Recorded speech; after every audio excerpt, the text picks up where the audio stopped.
But we have 1 hour here at the Surrey Board of Trade Business Roundtable, and this is a different type of setting than our regular town hall meetings that we have with over 100 people to ensure that you have a chance to provide input into solutions related to different topics. And today's topic is related to housing. And I just wanted to start off by saying that we are on the ceded territory of the Tawasin First Nations and the unceded territory of our Coast Salish peoples, specifically the Kwantlen Katzie and Semiahmoo First Nations. I'm so pleased to welcome Ben Stewart, who was elected MLA for Westside Kelowna originally in 2009 and 2013. He currently serves as the official opposition critic for housing for the BC Liberals. And it was interesting for me to read your bio, Ben, because I did not know that you started Quail's Gate, and it's one of my favorite wineries in Kelowna.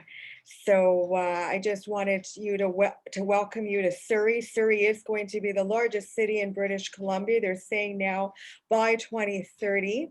We're a border city. We have the greatest number of manufacturers in British Columbia. We have the most industrial land inventory in Metro Vancouver. We have the human capital where a third of our population is under the age of 19. A third of our population is of South Asian origin. We have 104 different languages that are spoken in our city. We have so many assets in Surrey, but also so many opportunities for infrastructure investments. And Ben, I'm going to ask you to open up with some remarks, and then we're going to go into a roundtable, ladies and gentlemen. And I ask you, while Ben is speaking, to think about solutions related to housing. Any comments that you want to provide related to his ministerial critic portfolio. He's looking for your input and advice. This session is being recorded and will be sent to you after the session is over. Ben, over to you. Well, good morning and thank you, Anita. It's a pleasure to be here in front of all of you. And I see one of my former colleagues in the audience there, Dave Hayer. And as I mentioned to you, Anita, it was great that Dave had me in front of the Surrey Board of Trade when Dave and I were working on a number of different files in Surrey. And I just want to keep my remarks relatively short today because I know that many of you have ideas about the issue about housing and the issues about supply and affordability. And I do want to make certain we get a chance to hear your thoughts and what government should be doing, and perhaps more importantly, what the government is currently perhaps failing to do in the current market conditions that we have in front of us. You know, it's I think that one of the things that I know that has happened is that there's been a fair amount of change in terms of government decisions in terms of affordability, and we have things like the speculation and vacancy tax, we have the new school tax, we have changes in the foreign buyers tax, and I think that you know, the government has been saying that these are the things that are going to make supply increase. And unfortunately, we have not seen that result as I think has been promised. And I think that the issue about affordability is something that, you know, we all really do value, because I know that when I was in government as a minister, we worked very hard on trying to increase the exemption for first-time home buyers. And today, I know the prices are really astronomical, especially in Surrey and the Lower Mainland. Yesterday, I know that there was another hardship dealt out to British Columbians. Restaurant and bars and their staff are going to feel this the most, especially in communities like Surrey, where hospitality industry is a vital part of your local economy. And I empathize with all of you. We also know that we're at this point where it's a dangerous precipice that we're at, where we need to understand that these restrictions are being put in for a number of reasons. Dr. Henry briefed us yesterday about the new variant that has shown up in British Columbia from Brazil. There are particular concerns about whether the vaccines will hold those back. So I know that many of you are considering how this is going to impact both your business and the things that you like to do as British Columbians. But we are really trying to make certain we get this rollout done properly. So what's yesterday we had that announcement, but what we're really looking for is we're looking for access to more affordable housing by creating changes in terms of the way that the government provincially works with the local governments. We've seen housing costs, as I mentioned yesterday, rise rapidly. And the bottom line is that the reports that are coming out from the BC Real Estate Association, as well as many other independent sources, are showing that there has been situations such as low interest rates, which have exacerbated the issues around supply. And the situation is that we're really looking as to how we try to get supply back on stream. Now, yesterday when I was talking briefly with Anita, we talked about working class housing. How do we get to that point? How do we move communities ahead? I know that there's an urban mayor's caucus, which is being led by our mayor in the city of Kelowna, Colin Basran, and he tells me that the communities that have joined onto that, and I know that Surrey is one of them, are working hard to make certain that they come forward with solutions to help make things happen. And so with that, I would just like to make certain that, you know, we talk more about the fact that we do want to get to some solutions, and I look forward to your suggestions and questions today. Thanks very much, Anita. Thank you so much, Ben. So I'm going to call each of your names in a roundtable format, and if you can succinctly state a couple of comments or any questions that you have, and then can respond in turn. So we'll start with Devinder and then Dave Hare. Devinder Chattha, you're first. You just need to unmute, please. Okay, sorry about that. This is Devinder Chattha. I am Director for Programs at Progressive Intercultural Community Services, PICS. I manage language, settlement, and social programs there. So I recently am one of the finalists for Surrey Board of Trade's not-for-profit leadership award. Happy to be part of that. I'm very excited.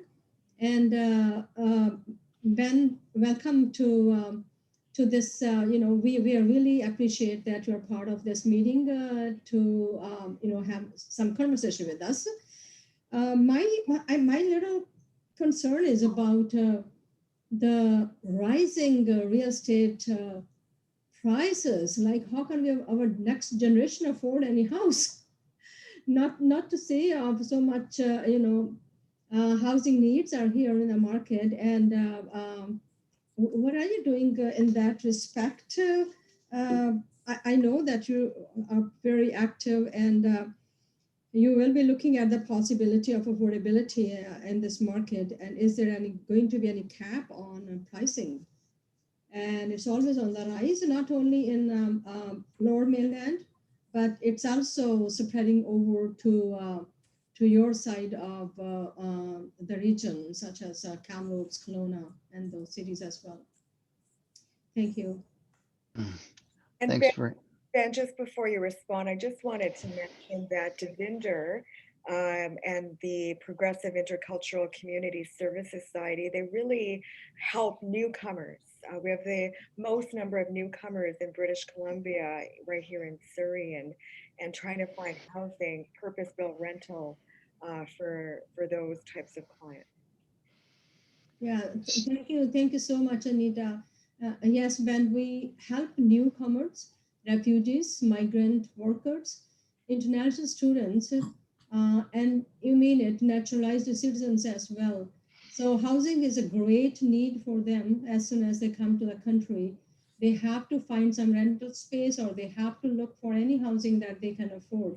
So if affordability is difficult, it's very hard for them to not only to settle, but to integrate into Canadian society these days. Thank you. Yeah, thank you very much, Devinder.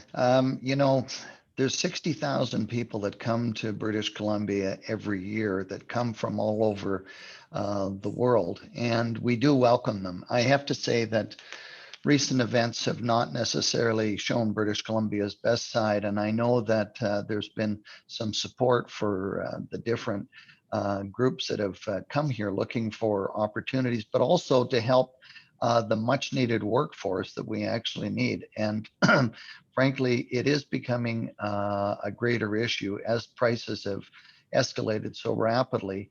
And this is part of the, the current government has promised that they were going to increase the housing supply by 114,000 affordable units, both in supportive housing, low income, and seniors housing. And what we haven't seen very much of that. As a matter of fact, less than 3,300 units have been completed in the last just under 4 years. So we're going to have to, the government is going to have to work with communities like Surrey to come up with much more investment and actually getting the dollars into action. I can just refer to a complex that was announced almost 2 years ago in my community just down the road from my office here, and it still hasn't broken ground yet. And I, for the life of me, have not been able to figure out why the dollars aren't flowing. But the government makes announcements, and what we really need to do is, I think communities and groups are going to have to ask government for more support in terms of the fact that they have to be able to come in and invest not only in terms of land, but helping to being able to modulate the pricing and keep the cost down. Now, one of the things that's happened is that there has been significant cost increases, as I mentioned earlier, with not only taxation provincially, but even at the local level. And I think that government is going to have to find ways to support communities like Surrey with not only infrastructure, but some of the funds that maybe the city is looking for to help fund other necessary infrastructure, and maybe through a partnership between the province and the federal government, being able to help invest in more affordable housing. And I just had a call about a week ago with the Critic federally on housing, and they're looking for how the feds can partner and tie up or tie into infrastructure and help get the result of more affordable housing. And that's Brad Viss, who's from outside of Matsqui. So I think that the government, they've made a lot of noise about providing supportive housing, but frankly, the results just aren't there. There was a recent bill that went through the House called Bill 7, and it was the bill that froze rents at a level that they were set at about 2 years ago. And I know that for people renting, that is an issue. But I think the main thing we have to do is find a way to increase supply. And we're really going to have to fast track that if we're going to see more affordability and availability. Anita, can I say something a little bit more? Yes. Thank you. I'm thinking of time. So, Ben, I know that even during pandemic time, when everything else is at risk, economy is going down so rapidly, and the housing market is booming. Like, it's not only booming, it's booming towards the negative side. A house which is on sale for 1 million is sold 1.234. So it's going above the asked prices. So that is ridiculous even to think about that. And the population that's coming into the country, newcomers, they are at loss to understand these terms. And I truly hope that something is being done in this respect. Thank you. Thank you, Ben, and thank you, Anita. Thank you, Devinder. Ben, any Thanks. response to that? Well, I know that in your earlier comment, Devinder, you mentioned about a cap. And unfortunately, it's a little bit like the speculation and vacancy tax or other things. They're intended to help reduce the demand of kind of, or increase supply. Just hang on a second. What they're intended to do is to create more supply. And frankly, the entrepreneurs, the people that have been keeping Surrey busy during the last year has been a lot of the building community and the development. They know that there is a supply issue. Interest rates are very low. And frankly, people are trying to get into the market, but with that, there is a supply shortage. And recently the BC Real Estate Association came out with a report that showed that what's happened is that the low interest rates have created a shortage because demand has all of a sudden crept up. And so it's led to higher pricing. So I think that until the federal government reduce or increases interest rates, which I know that sounds the reverse of what should be logical, I think that until interest rates creep up so that they're, the costs, people either can't afford it, or as you can see with housing prices creeping up the way that they are, it's very difficult for prices to be held down. And so the only real answer to this is by increasing supply. And I think that's our message to David Eby, who's the minister responsible.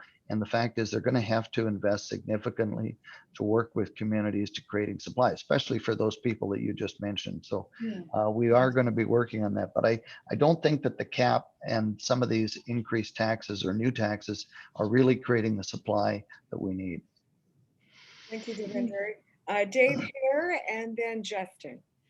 Well, thank you very much, Ben, for your comments and Devinder's comments. When I talk to the people, what they say is the supply for the housing is a huge problem. And let me give you an example. A house in front of my sister's house, somebody bought it about 14 months ago for about $900,000.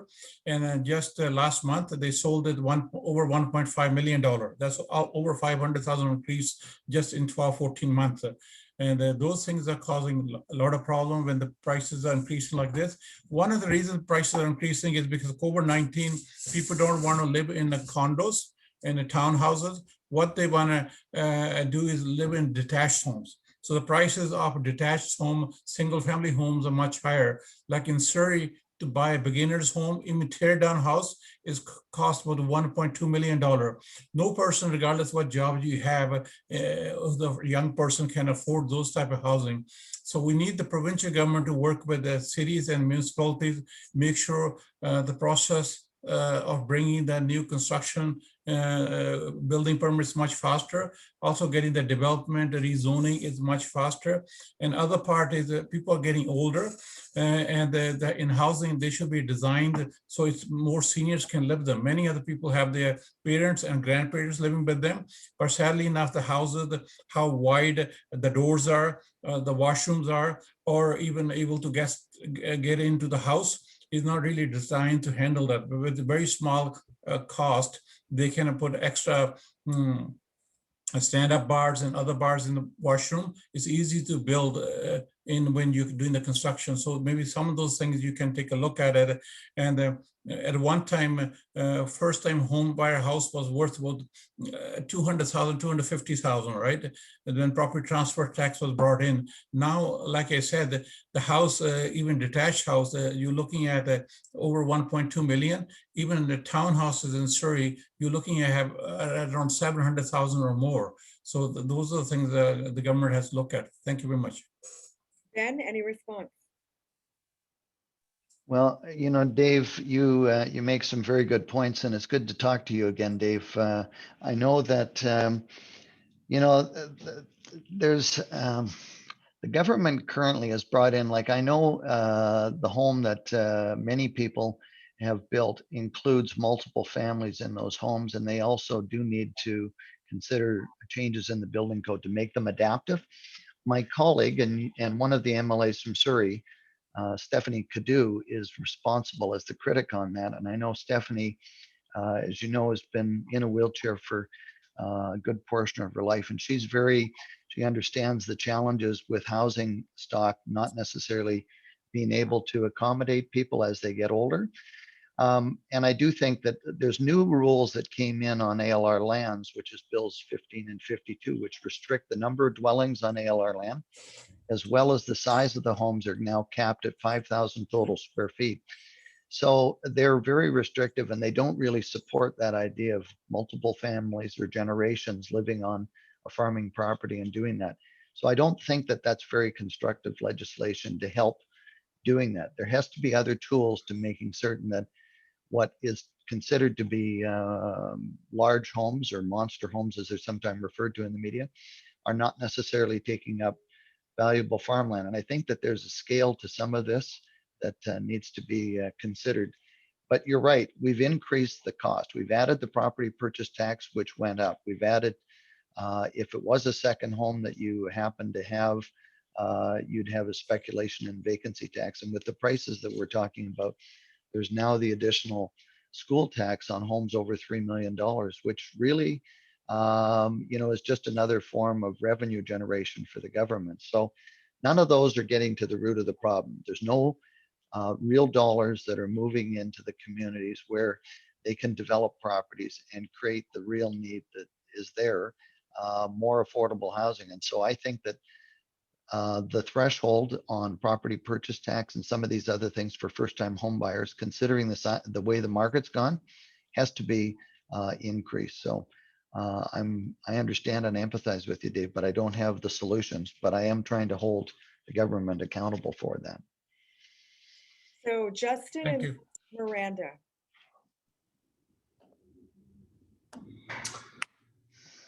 Hello, Anita. Hello, Ben. Thank you so much for having us. On behalf of Covenant House Vancouver and my comment, Miranda, joining us, simply just want to flag this very, very briefly, very succinctly. As it stands, young people are always among those who tend to be marginalized, tend to struggle, tend to get good solid foundation under them. The COVID-19 pandemic has made it particularly difficult. Young people have been disproportionately negatively impacted. Here at Covenant House Vancouver, we serve youth 16 to 24 years old, and we have seen firsthand the struggles that they're dealing with, particularly because of the pandemic.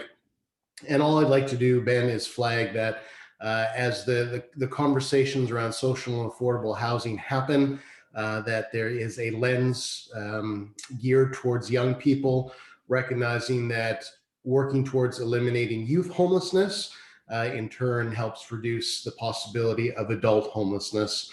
And again, just flagging it as advocates for young people who have been, as I said, particularly challenged by the COVID pandemic. And I'll leave you just with a quick statistic. Right now, young people 16 to 24 make up anywhere between 10 to 15% of the homeless population. Roughly 30% of them are LGBTQ2, and another 30% or so are Indigenous. So there's a lot of work to be done in terms of investing in young people so they can be productive members of society later on. And I thank you, Ben, and I thank you, Anita, for providing a forum where Covenant House can just share our thoughts and flag these issues. Thank you. Thank you, Justin. Ben, any comments? Well, thanks very much, Justin, for what you and Miranda do in terms of, especially during this difficult time with COVID. I think when it comes to, one of the challenges that I found with this critic role is the complexity in terms of how, even the term homelessness, in terms of the groups that are fitting into that and how it's escalating, how that ties in with the opioid crisis in terms of how many people are finding themselves. I mean, it's catastrophic in terms of what it's doing to people's lives. It also is catastrophic in terms of the numbers of deaths related to that. And frankly, that is, that we really do have to put our shoulder to the wheel on this. And you're right about youth homelessness. I have seen some of the statistics, and frankly, that is one area where I know that the government, has said that they're putting efforts into. And the problem really is that, they really have so many different things, and we really do need to work collaboratively, which I think for the most part, going through this pandemic, we have really tried to support them financially on terms of things that are going on in a constructive manner to try to make certain that things are being done. And we do know that house prices have risen to the point that, frankly, unless you have some sort of benevolent municipality or somebody that, you know, is seen in the community as being philanthropic. Those are kind of how Covenant House and other organizations like that do help try to reduce that. I was fortunate enough to tour with our mental health critic facility, and I'm trying to remember John's last name, but I know it was in Surrey, and it was a facility that was privately set up and very much constructive in terms of getting people off of that treadmill that you talk about, both homelessness or drug or other addictions, and finding straightforward opportunities for them to work in a store that they have, as well as other construction and projects that they're working on. And I was very impressed by this gentleman's contribution to British Columbia. I believe he owns United Furniture as his background, and you probably know who I'm speaking of. But anyways, it was a wonderful experience to see that firsthand and see what he was doing to help affect many, many lives. And it's not lost on me. And I know that I mean, I have kids of my own, and I certainly would not really want it to be one of my grandchildren or something like that, and that ended up. And we do need to make certain that we're there to support them. One of the other things that we have been constantly dealing with on supportive housing is to make certain that there is the wraparound supports. And I hear this from many, many municipalities that the wraparound supports just aren't there. You know, it doesn't cut it if you only have a mental health specialist that comes in 1 or 2 days a week and for a few hours. You actually need to be more supportive. And I know that recently we have a new facility operated by Canadian Mental Health that's opened up here in Kelowna that has the wraparound supports. And I'm impressed by what they're going to do and what they can do. But frankly, we need to do that across the province.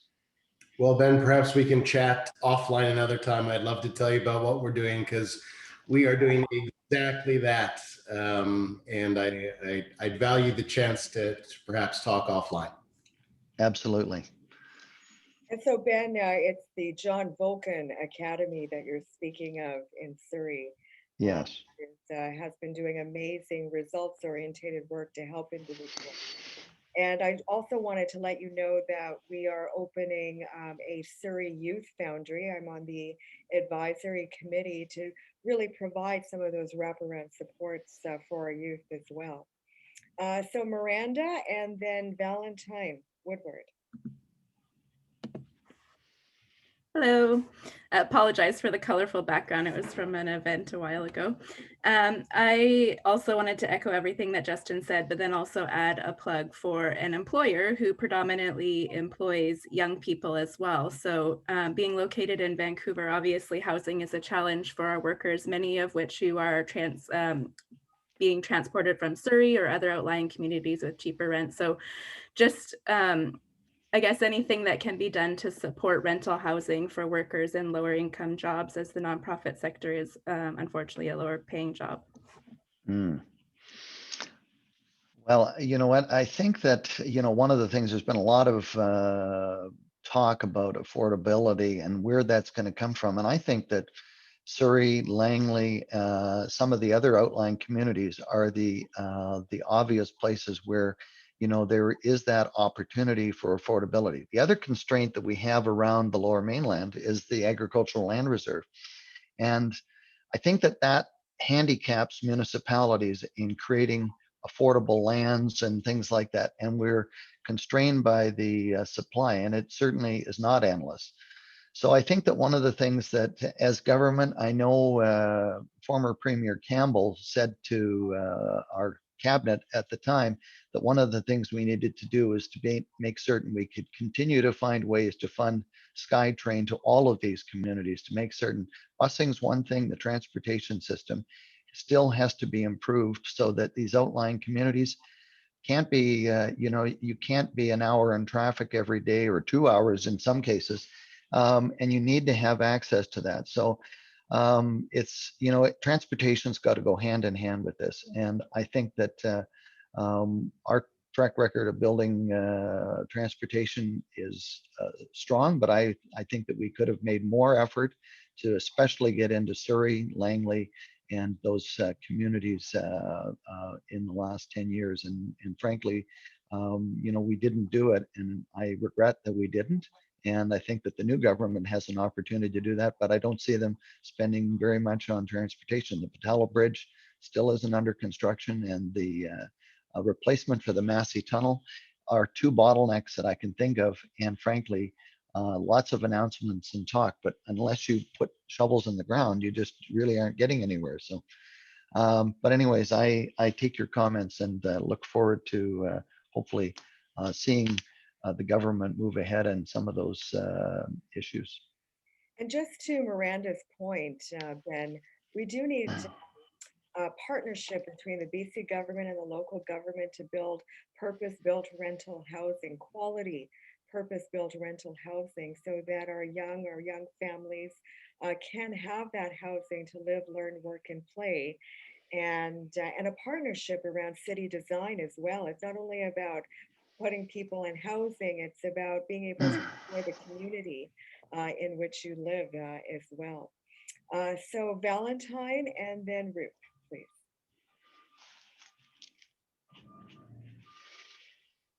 Valentine Woodward. Okay, Roop, we'll go to you next. Hi, Ben. Hi, Anita. Thank you for having me here. Thank you for speaking to everyone's comments. I'm a local realtor here in Surrey, and I've worked with a couple of developers who have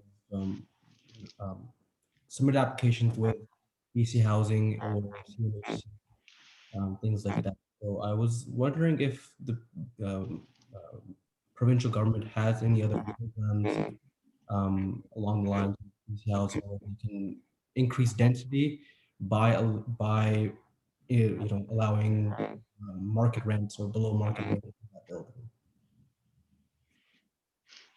Sorry, Roop, I had a difficulty. I heard you cut in and out there a little bit. So your question was whether there was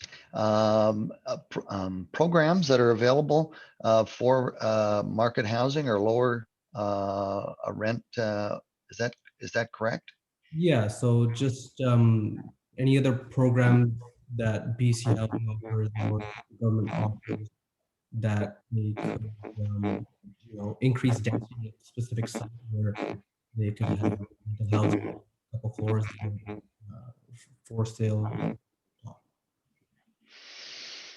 Well, there is some programs that are out there specifically from the government, but I believe it's called Housing Hub, and those applications are for partnerships between, I think, more not-for-profit than for-profit groups. And we are seeing a lack of that type of incentive to get market housing on stream. I know that there is market housing that is coming on stream with sometimes more affordable construction loans or guarantees to help get construction underway. And a number of developers that I'm familiar with, like Broad Street and a number of other ones, are building in our community here and bringing on market rentals, which has helped reduce the cost. And actually, having toured one of those in the last 12 months, they're surprisingly amenable to having pets and other things like that, and children. So I think that it's not a bad system. I just think that at the current time, we need more outreach to the development community and through cities to make certain that they're focused in on trying to make certain that they're bringing on stream the supply. The density part, I think that a lot of cities, I think that that's one of the things when I mentioned about the areas, like if you look at the SkyTrain in terms of the densification around the stations, etc., I think that densification is good and it should be incentivized with creative housing in communities. And I think that that's one of the things that good transportation brings the focus, like the Evergreen line and things like that around the station concepts.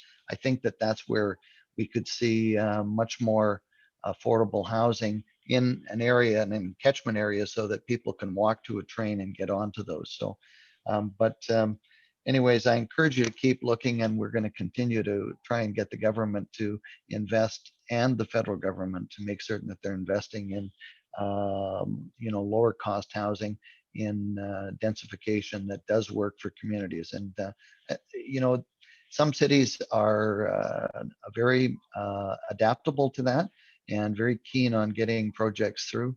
And I hope that that's happening in Surrey, but I don't know that for a fact. Thank you. David, then Elizabeth, and then Ramona, and then Joseph. David? Hi, Ben. It's nice to see you again. Dave, good to see you. I have a new job. I'm the director of renewable gas now, and I'm actually a director on the Board of Trade too, so I'm wearing two hats today. But what I thought I'd make as a comment, and in your role as housing critic, just something to be looking out for, and that is, it's going to the affordability of being able to build houses. And we've seen a trend, and this is going back a few years, to try. It's sort of politically popular, or it feels good to give powers to the municipalities to do more, but there is a good role for the provincial government and things like building code standards and things like that. Because if all the municipalities are off doing their own things, it starts raising the costs. Because if you cross the municipal border, your rules are different, and it's just something I would comment to keep an eye out for, because it's sort of a creeping thing that's happening. Is we can give the cities the power to do this, and what you end up with is very well-meaning people trying to make decisions for their own municipalities without kind of thinking about how broadly that applies across the province, and how having different codes and standards in different municipalities then ends up creating more expense in building homes. And I'm sure you could talk to some of the builders about that, but I mean, we see it on the energy systems. People say, oh, I want to help climate change, so if you put natural gas in, you have to build a building to a higher standard than you would if you put electricity in. And it's kind of a short-term way of thinking about things, because I mean, my new role, we're going to have renewable natural gas, so we'll have low carbon fuel coming through your pipe. And so you make decision today about something, and you could end up cutting off another form of energy that could be that could be quite useful in the future. But it's not necessarily only applying to energy. It's when you start talking to builders about the differences between dealing with different municipalities, it adds their costs and the time to actually get buildings constructed. Thanks very much, Dave. Good to see you again. And I fondly remember when you initiated the program and the filtration that you went into to recovering gas or methane and turning it into a product that is renewable, and commend Fortis for doing that work and starting off in that direction. I hear lots about this from the building community. The new STEP codes, the issues that have been adopted as part of the Paris Climate Initiative. Frankly, governments have to listen to this. They've got to make certain that they're listening and think. I mean, when you come out with a building code and you try to think of these things on a national basis, it impacts communities. The Lower Mainland is not, in Northern Alberta, for instance, where the requirements for insulation work well. And as we saw with the building envelope issues around the leaky condo situation back in, the 80s and 90s, I mean, the building code has to be thoughtful and has to be representative and working that way. I recently had an incident where I found out that there is a building inspector shortage of these different building inspectors in the province, all across communities. And recently there was rules brought in that required that approvals had to be done by these higher level or higher trained building inspectors. And yet no thought was given to the education side and the supply side. And unfortunately now we are caught, because I think that's coming in about 2 or 3 days. On April 1st, I think that's the new rules around that. So you make a good point. We have to make certain that we're encouraging people that are in school to consider a career in doing that. And I mean, there's no shortage. I mean, the rule book is one thing. Let's get out the playbook and figure out how we can kind of do some of the things that we need to do in a constructive manner. So, and I don't think delegating necessarily. I think, working with UBCM and the communities and stuff like that, there certainly is an approach to doing that and making certain that the building code is constantly reflecting what changes in building materials, the values, things that we've discovered. So you raised a very good point, and thank you for that, because I haven't really been tracking that quite as much as this building inspector issue I discovered recently. Yeah, I think what's happened with the building code, because we were very involved in it, is it's called the step code. So, I think there's 5 steps, but it was intended, I think, when the government created it, the steps would be all applied evenly, and it was fuel neutral. So it didn't make decisions about what energy you were using. But what's happening is some municipalities are saying, well, if you want to use natural gas, it's going to cost you more to build the building. And so you'll be step code 3, but step code 2, if you do something else. So they're actually not applying the step evenly.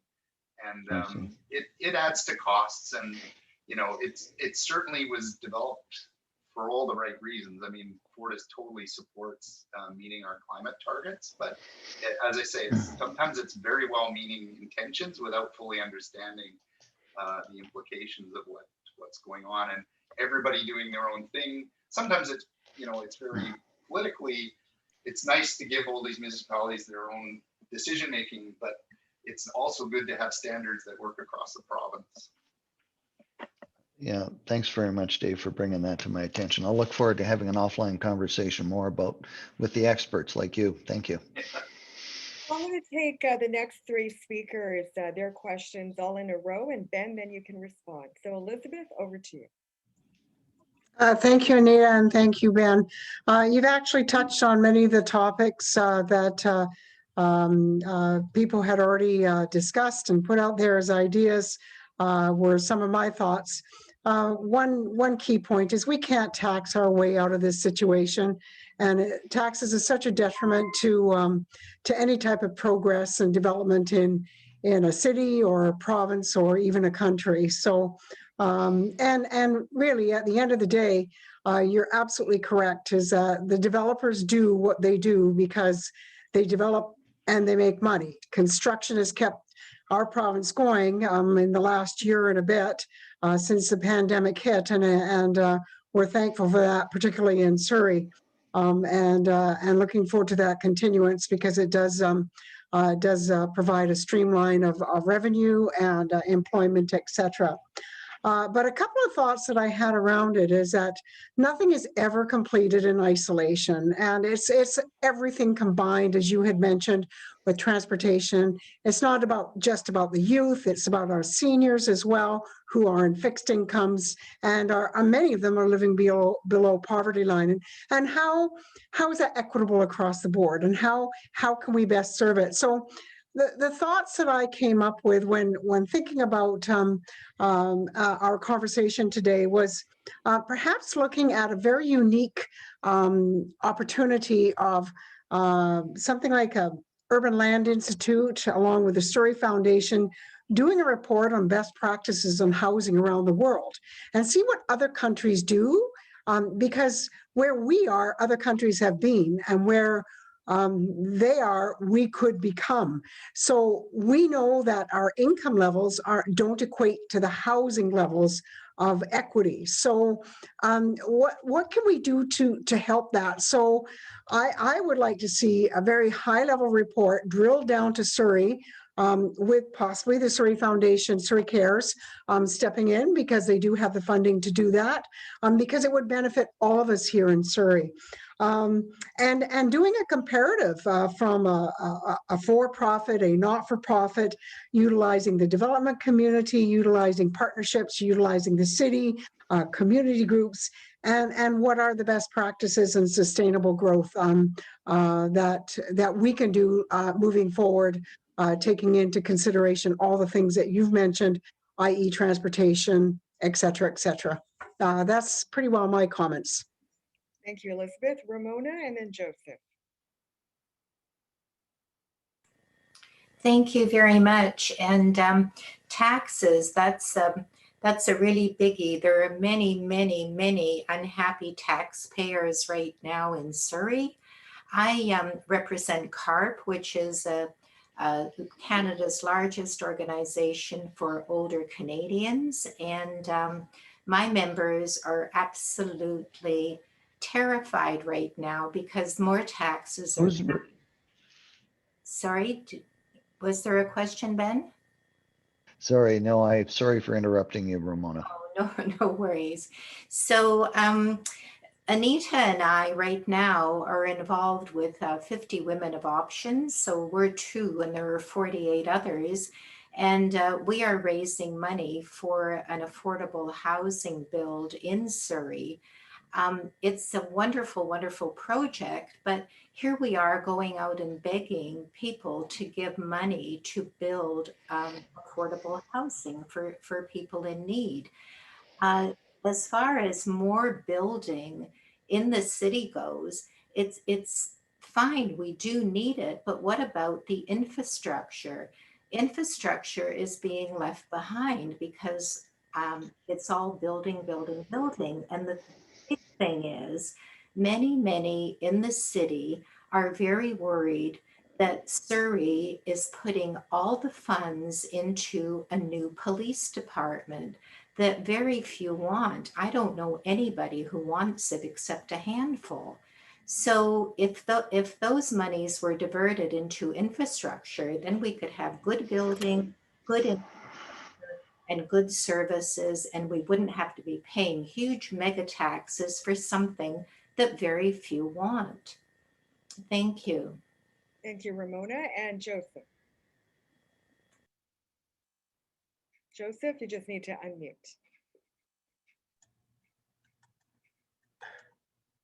Hi, Bill. It's Joseph here. I'm the Consul General for Ghana, and so happy to meet you for the first time. I would like to thank Anita for putting me in connection with people like you. We, as an Africans, Canadians, have a huge problem especially in the province of BC, when it comes to housing, the one that you are expert on. Right now, my case coming up buying a house is going to be a problem in future if nothing is done, because my neighbor just got an offer, which is he got like 200,000 above what was listed. So it's crazy prices out there. So how can that be addressed? I know it's a long shot, but I will ask anyway. And also, most of the Africans living, especially in Surrey, accommodation is very, very, very expensive. And when it comes to rent, I deal with a lot of international students, and the way they find the accommodation is very difficult, very expensive. So sometimes students are, forced to share one bedroom accommodation. And I'm wondering, what is your take on those items, things affecting the minorities especially? Thank you, Joseph. Ben, over to you. Thank you. Okay, well, let me just go through from Elizabeth's point of view. The idea of an urban land institute, Elizabeth, I like that idea. Really, you know what, we can and we should learn from other urban areas. I think that the problem is that everybody thinks of Vancouver and the surrounding communities as being relatively small, but now it represents the majority of the population in British Columbia, and we do have to learn. There's many other cities that have had competing land uses, like I mentioned earlier about the ALR. But finding that equitability is an important social responsibility. And I think that, that it partially comes from making certain that you're dealing with the spectrum of the different people. Ramona talks about raising the funds to build something specific for affordability for women. And I think that you're right about the costs that the scale, or it's tipped, in my opinion, where a lot of the municipalities have been tapped to build out a lot of this stuff. And frankly, as a province, I think we've got to think about cities that maybe have boundaries that have been allowed to expand, that perhaps maybe are less focused as maybe some other communities. I know that, having traveled to Europe a few times in terms of the businesses that I've started up, I have to say that I'm impressed by how compact the communities that service even wine growing regions where population is, more than double Canada's in countries like Germany or in England and places like that. And the idea of the communities not sprawling the way that we've allowed communities to go. I know that as the minister responsible for municipal affairs a number of years ago, one of the things that we did do right was that there was a distributed mechanism of collecting taxes from natural resources and distributing that to the communities like Fort St. John and Fort Nelson and Dawson Creek. But we didn't do that in the Caribou, and we don't do enough of that across the province where it makes sense, where municipalities shouldn't grow to just pick up tax base so that they can put that into their coffers and have to fund the valuable infrastructure that is needed in those communities. So I think that when it comes to the issues around affordability, unless the province is going to invest in the critical infrastructure and make certain that these communities are thoughtfully put together so that they're diverse and they are very inclusive, because that's an important part of what you bring up, Joseph. And I think that that's one of the things that we do need to celebrate is diversity in communities across British Columbia, and is part of what makes us different. It makes British Columbia a place that welcomes people. And we do have to make certain, like I worked on international education and trying to attract those students, but only recently found out that our accommodation at our universities is not covered by the same rules like the residential tenancy branch. It's a different type of contract. There's no caps put in place for rent to help make certain that it, during especially this COVID period where there's less work for some of those students, the fact that the rents have been able to rise well above market inflation and things like that. So I think that certainly the students shouldn't have to share a single bedroom in terms of that. They should be able to find affordable housing within and around where the Kwantlen College is, or many of the other facilities that are in your communities and stuff like that. So obviously it comes back to an issue that thoughtful planning, putting the resources into the infrastructure and making certain that there's diversity in terms of the housing stock is being met. And frankly, there was a comment that I think you made, Ramona, about the Surrey Police Force. I have no idea what the Surrey Police Force is going to cost the taxpayers in Surrey, but I know that the Police Complaints Commissioner has increased his budget by about 50% just to deal with expected rise in complaints because of the fact that they oversee the municipal police forces. And it gave me some insight into how expensive this change is going to be for British Columbia as well as Surrey.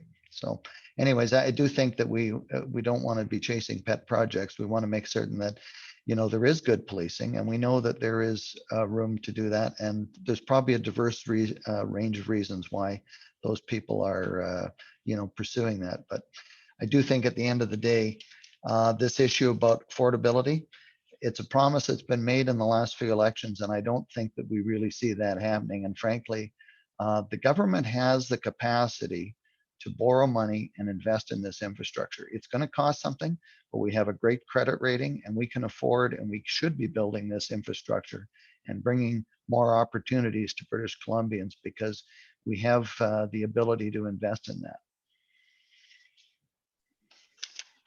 Thank you so much, Ben, for being with us today. And thank you everyone for your input and your advice. And of course, we're always in touch with the BC government around the Surrey Board of Trade advocacy portfolio. And ladies and gentlemen, make it a great business day.